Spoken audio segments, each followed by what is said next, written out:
In every humdrum life, there is a muse. Someone who ignites inspiration. I had Sally Kirkland.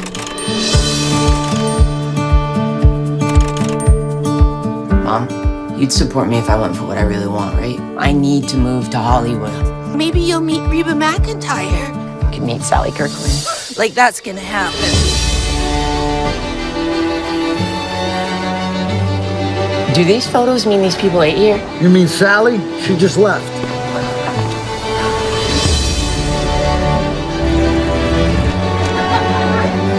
Excuse me, would you mind taking a photo of me and my paintings?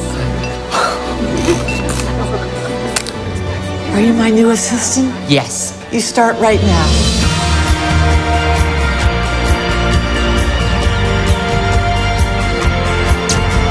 In 1988, I was nominated for the Best Actress Oscar in the same category as Meryl Streep, and it's like I've been completely erased. Ask Ned if he'll hire me. Sally? Sally Fields? Sally Struthers? No, Kirkland. You were in MASH, right? That's Sally Kellerman. Anna was the first independent film I ever saw.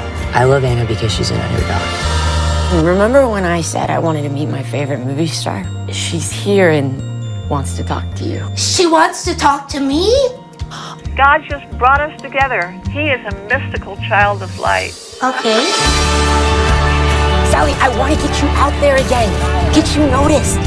You're the reason I came to Hollywood. Come on, this can't be the worst movie you've ever done. Who's there? In fact, it is. Please, Xaque, you fix the faucet, now please fix the script. You've done nothing but neglect me. It's not the same business, Sally. Ever want a real assistant's job? Give me a call. You haven't changed. Nothing good ever came from going online. I don't know where I belong anymore. You came into my life and you brought me hope. Light of God! Just because the rest of the world forgot about you doesn't mean I ever will.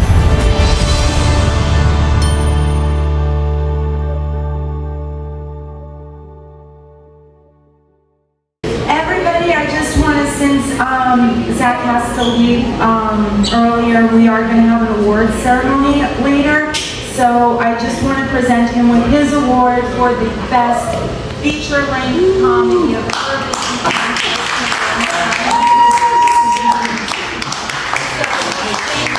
I feel like I just won an Oscar. This is incredible, her vision. I love women. I love writing female roles. I love painting women, into my paintings. I do it way more than men. I don't know what it is. I'm just wired that way. Most of my friends are female. I love women. So her vision, I'm honored to be part of this. It's so cool. I guess I'm a feminist. My mother, this is funny, my mother is the executive producer of this film. Her name is Xaque Gruber. I'm Xaque Gruber. But my father died a few years ago, and she said, I want to be Joanne Scuderi. I'm not a Gruber anymore. It was till death do us part, and we parted. He died. So I want to be Joanne Scuderi. That's really who I am. I'm Italian. I want that to be on the screen.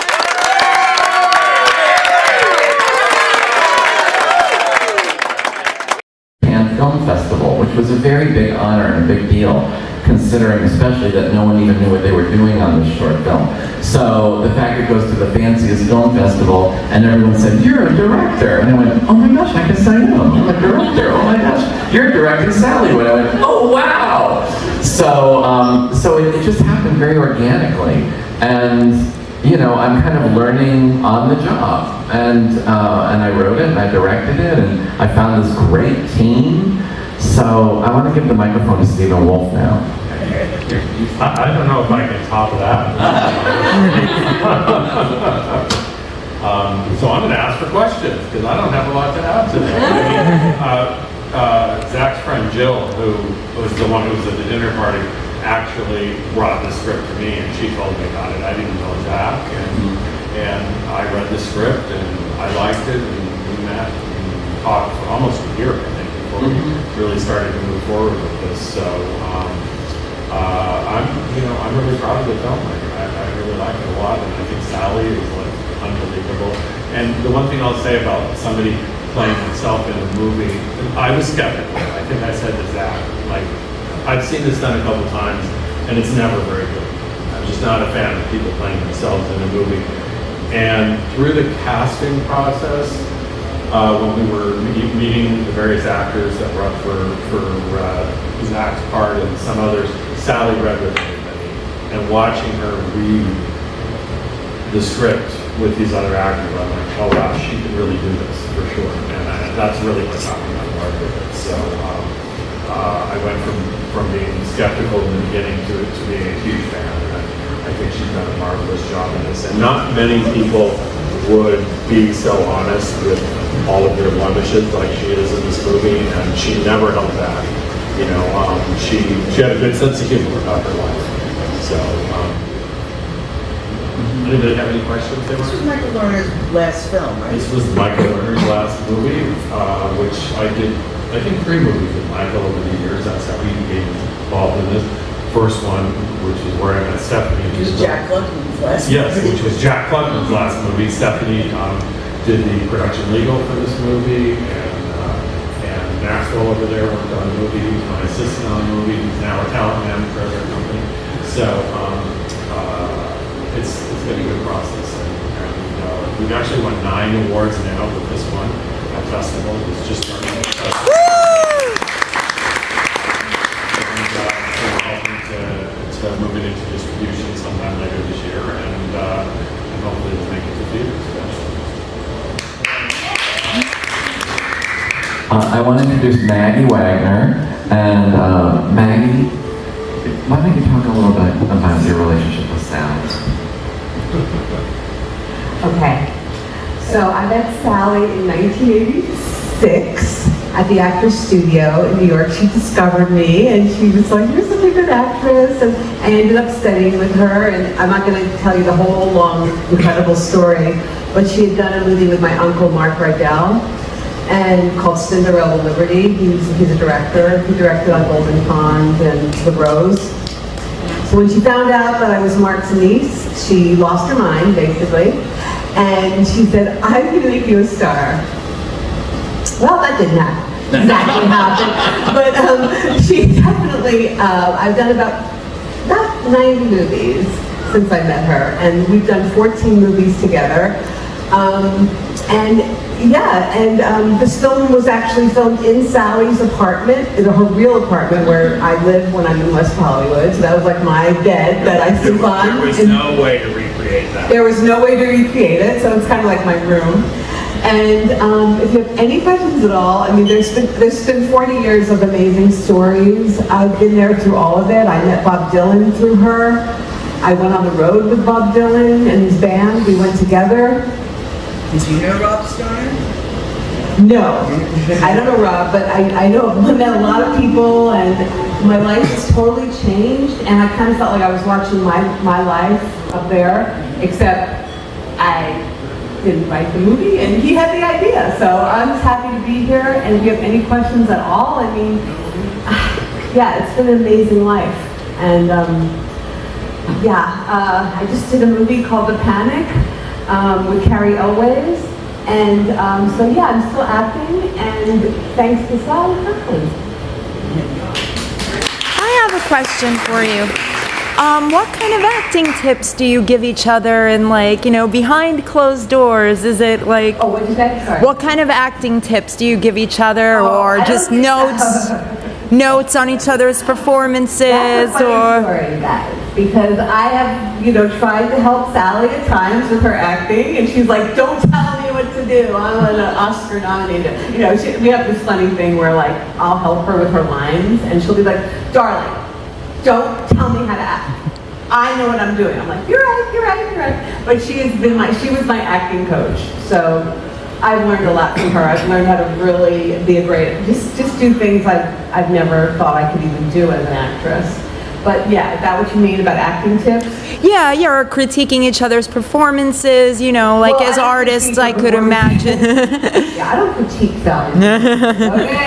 Okay, she's always wonderful, and I just remember being in her apartment, back in the '80s, and I'd be coaching her in her lines for Anna, the movie that I have a role in. My first SAG film was Anna, the Screen Actors Guild, and you know, I would coach her and I couldn't believe she was acting. I remember thinking, wow, is she talking to me?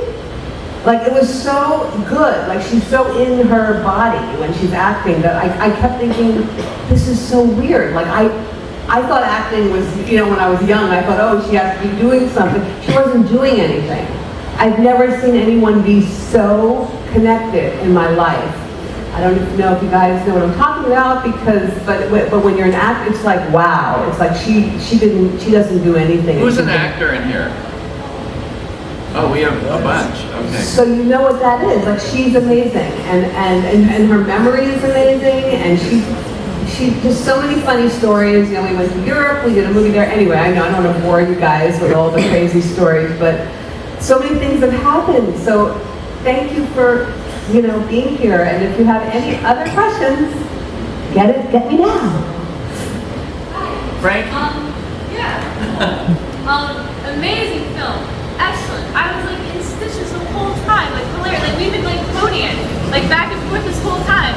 I wanted to know, are there any stories or scenes that were originally supposed to be in that didn't make the final cut? You have to be a little merciless in the editing room to keep it all moving, and sometimes you have a really funny scene or moment and it's heartbreaking to cut it because, probably in the deleted scenes on the DVD someday they'll pop up, I don't know. But pretty much because it was, you know, lean and mean making this film, most of what we shot ended up in the film, pretty much. And we, you know, he runs a tight ship. So it's not like we had a lot of like footage just hanging around that we never got to use that we wanted to use. But no, there are some parts when you're editing, because listen, it's a 90-minute film and we like to keep it at that. I think comedies are better, tighter and shorter. And this isn't, you know, an epic like The English Patient or something, so we wanted to move, and I think it does. So, but yeah, there's always a few little things that get cut. But you know, this is a true story. All this really happened to me. I really spent the first night working for Sally sleeping on the floor of her gallery. You know, she really called my parents and kept them on the phone. In the movie it says 3 hours, it was actually a 6-hour phone call. It was 6 hours. And I said to my lovely producer, it's actually a 6-hour phone call. And they said, no one will ever believe that. So I went, all right, we'll make it 3. But yeah, the truth is actually more like painful and insane. Yeah. Did she really come home for Christmas with you? Did she really come home for Christmas with me? Okay, I'm gonna be really honest. I made that part up. She never came home for Christmas with me, but I had to connect my two worlds in the story somehow. And she did go to her house for Christmas. But it's funny because my mother is very one way and Sally's very this way. So I thought this will be a funny thing of this clashing of my two worlds together, you know. And they end up being friends? Yes, actually they met for the first time in Vero Beach at the film festival where we played this film in April. My mother is there and Sally flew out. They had never met before that. Isn't that wild? I know. And Sally goes, we've met before. My mom said, no, we have not. And I was like, no, actually you have not, but they have talked on the phone. But they're super different in every way. Yeah. Did Michael Levitt see the film yet? He's gonna see it. Okay, the LA debut is tomorrow. So we're getting on a plane right after this to fly to LA, and Michael's coming. Michael Levitt is who I went to work for after Sally Kirkland in the movie. I changed the name to Ned Levitt, played by Michael Lerner, who we love. And I met Rohit on Hollywood Squares, which was the game show that Michael Levitt produced with Henry Winkler, who I was also his assistant. So I was the assistant to Henry Winkler and Michael Levitt. Henry Winkler I originally approached to play that role that Michael Lerner was in, but he was doing Barry for HBO, so he was unavailable. So Michael Lerner, who is an Oscar nominee for Barton Finch, and he was an elf, and oh my God, The Postman Always Rings Twice, and lots of Broadway. A tremendous actor. So when he said, I want to do this, when all those wonderful famous actors said, I want to do this, it was just, my heart has never beat so fast. I was just so excited. I'm going to direct these people. Oh, very exciting. What was Sally's motivation to do this? To do this? Well, as you see in the film, she wants to work. She is such a workhorse actress. So to play herself in her life journey here, even though the story is told through Xaque's point of view, it's very much her story. And you know, the truth is, a lot of actors, even if they've had tremendous success, feel sort of unsung in a way. Like, you know, time can forget you over. It's a sad, horrible truth, but you know, the household name actors are actually a very short list. And she might have been a household name actor for a couple years and then eventually not. So she wants to get out there. You know, she was an 80 for Brady last year. She's still working. She, amazing. You know, she's just this Energizer bunny. And she will appear in your zombie movie, Bruce, if you make one, you know. So, yeah, she'll do it. And she made that horrible zombie movie that my roommate wrote. Oh my gosh. It's on YouTube. That's terrible. It's so bad. And she said, please tell me it's not on my name because it's on there. I remember when she got the DVD, she's like, get it out of my apartment. Just, I don't want it in my apartment. I said, well, I'll gladly hold on to this for you. I have the DVD at home. It's awful. Anyway, any other questions? You know, it's a joy to have Rufus Wainwright do songs for this film, and Tony Basil, and Jim Cavell is our composer who did the jazz score, which I love, and all these creative people who worked on it. It's an incredible team. I'd love to work with all those people again. I have a question. You're also a fine artist. How does that influence the way you like set up a scene or see through the camera? So I'm a painter primarily. I went to Pratt Institute, much like Frankie back there and John. We all went to Pratt Institute right here in Brooklyn. Art does inform everything, you know, really. Even my 101 Dalmatian shirt that I'm wearing right now. I'm always trying to work art into my storylines like I did here. And I did meet Sally originally in an art gallery like this. All that art in Sally's apartment, and that's really Sally's art. Yeah, she paints big portraits. They're sort of self-portraits, I guess. But anyway, yes, you know, left to my own devices, I just want to be painting all day in my art studio. And making films is like a natural extension from that because I look at my paintings as storytelling in a way, and I illustrate for books and other things. So this is all, you know, many different ways of doing storytelling. That's how I see it. Beautiful. Thanks for coming out every day. Thank you. Thank you.